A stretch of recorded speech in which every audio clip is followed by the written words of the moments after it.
Başladın mı?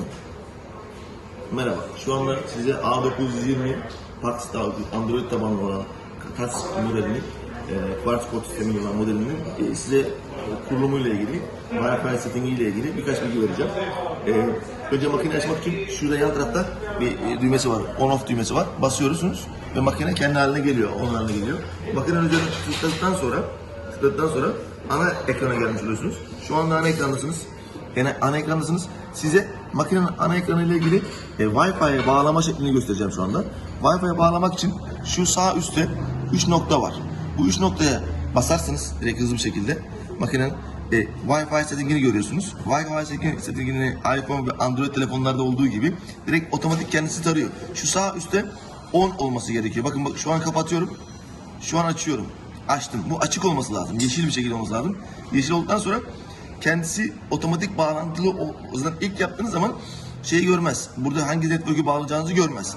Biz bunu önceden bağlantısını yaptığımız için Excellent Small Business'ı görüyor. Yani bağlantı şu an connected seviyesinde. Bağlantı seviyesi güzel. Ve otomatik olarak taradı. Ama normalde başka bir tanesini üzerine Wi-Fi password'u girdikten sonra yapıp bağlayabilirdim. Seçebilirim de isterseniz. Şu şekilde görüyorsunuz. Burada direkt password'u girip de şurada password'u girdikten sonra diğer başka bir network'e, başka bir Wi-Fi'ye de bağlayabiliyorum. Şu an cancel edeceğim. Cancel ettim. Buradan şu anda on bağlı makine, çıkıyorum. Çıkma tuşum geri altta. Hemen alttan çıkış yapacağım. Alta basıyorum bir daha. Bir saniye. Makine touch screen olduğu için biraz daha zor algılıyor. Şöyle yapalım. Evet, şu an geldi geriye. Şimdi Wi-Fi settingini gösterdik.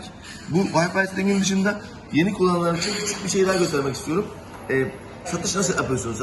Satış şuradan sales var. Sales'e basıyorsunuz. Sales'e girdikten sonra amount'u, mesela bir penny'ye tıklıyorsunuz. Bir penny'ye tıkladıktan sonra enter'e basıyorsunuz. Enter'e bastıktan sonra da ödeme alabiliriz. Ödemede şimdi şöyle yapalım.